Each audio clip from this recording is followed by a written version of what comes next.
नमस्कार दोस्तों। पश्चिम बंगाल कुछ समय बाद चुनावों का गवाह बनने जा रहा है।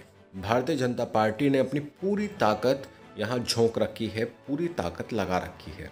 खुद पीएम नरेंद्र मोदी 15 दिनों के भीतर दूसरी बार पश्चिम बंगाल जा रहे हैं। आज यानी 7 फरवरी के दिन उनका पश्चिम बंगाल के हल्दिया में एक प्रोग्राम है, जहाँ वो खूब सारी परियोजनाओं की शुरुआत करेंगे, शुभारंभ करेंगे। इसके अलावा एक रैली को भी उन्हें संबोधित करना है।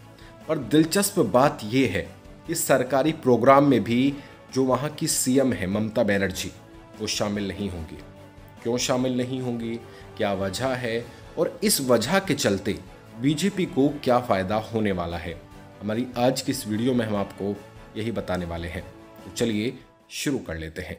पश्चिम बंगाल की सीएम ममता बनर्जी को उन्हीं के गढ़ में ललकार कर जेपी नड्डा को दिल्ली वापस लौटे ज्यादा वक्त भी नहीं बीता कि बंगाल की सियासत में हलचल मचाने अब पीएम मोदी खुद पहुंचने वाले हैं। पीएम मोदी का 7 फरवरी के दिन दोपहर को सीधे असम से बंगाल के हल्दिया पहुंचने का प्रोग्राम है। जिस वक्त तक ये वीडियो आपके पास आएगा उस समय तक शायद ये प्रोग्राम हो भी चुका होगा। अभी 15 दिन पहले की ही बात है, पीएम मोदी सुभाष चंद्र बोस की जयंती पर भी बंगाल में मौजूद थे। एक पखवाड़े के अंदर ही मोदी के दूसरे दौरे से बंगाल का चुनावी तापमान और ज्यादा बढ़ गया है। हल्दिया की धरती पर कदम रखने के बाद पीएम मोदी सीधे मां माटी मानुष्य से लेकर बंगाल की संस्कृति के पन्ने पलटेंगे और एक बड़ी जनसभा को संबोधित करेंगे। पश्चिम बंगाल विधानसभा चुनाव के लिए पीएम मोदी की ये पहली चुनावी सभा होगी। इस जनसभा में 2 लाख से ज्यादा लोगों के पहुंचने का दावा किया जा रहा है। चुनाव से पहले पीएम मोदी बंगाल और देश को कई सौगात देने जा रहे हैं। पीएम मोदी ने ट्वीट करके कहा, मैं हल्दिया पश्चिम बंगाल में रहूंगा। वहां बीपीसीएल की ओर से निर्मित एलपीजी इंपोर्ट टर्मिनल को राष्ट्र को समर्पित करूंगा। इसके अलावा प्रधानमंत्री ऊर्जा गंगा प्रोजेक्ट के तहत Dobhi Durgapur natural gas pipeline section को भी राष्ट्र को समर्पित करूंगा। हल्दिया रिफाइनरी के अलावा पीएम मोदी दूसरी परियोजनाओं का भी उद्घाटन करेंगे। लेकिन बंगाल की सियासत का असली खेल अब शुरू होता है। हल्दिया में पीएम मोदी का कार्यक्रम सरकारी है। सरकारी प्रोटोकॉल के मुताबिक इसमें शामिल होने के लिए सीएम ममता बनर्जी को भी इनविटेशन गया है। लेकिन ममता बनर्जी के कार्यालय ने पीएमओ को साफ बता दिया कि सरकारी कार्यक्रम के दौरान ममता बनर्जी मौजूद नहीं रहेंगी।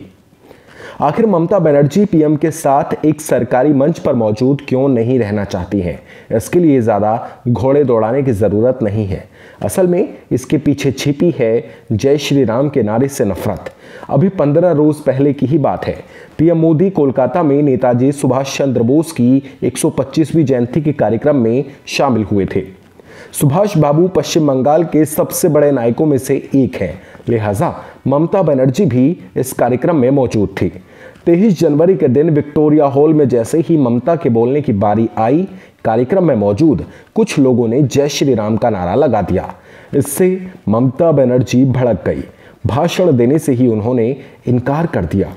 ममता ने पीएम के सामने ही अपने गुस्से का इजहार किया और कह दिया कि सरकारी कार्यक्रम में इस तरह बुलाकर बेइज्जती करना ठीक नहीं है। अब पीएम मोदी के साथ ममता को जब एक बार फिर से मंच साझा करने का मौका आया है तो उन्होंने इससे इनकार कर दिया है। इधर बीजेपी इसी जय श्री राम के नारे पर खेल गई है।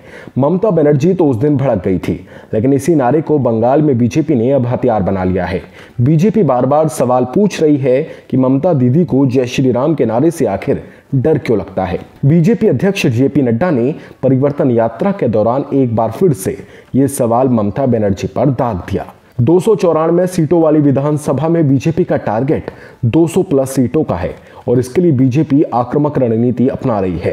लेकिन टीएमसी का दावा है कि इस चुनाव में बीजेपी 2.5 अंक भी पार नहीं कर पाएगी। राजनीतिक पंडित इस बारे में काफी कुछ कह रहे हैं।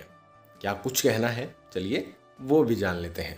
राजनीतिक पंडितों का मानना है कि पीएम मोदी की बंगाल में दिखी एक्टिवनेस का बड़ा फायदा बीजेपी को बंगाल में होने जा रहा है और जिस तरीके से ममता बनर्जी जय श्री राम के नारे के खिलाफ मंच छोड़कर जा रही हैं, उसका बड़ा नुकसान टीएमसी को होने वाला है। बहरहाल होगा क्या, ये तो आने वाले वक्त में ही साफ हो पाएगा। बाकी आपको क्या लगता है, कमेंट सेक्शन में हमें जरूर बताइएगा।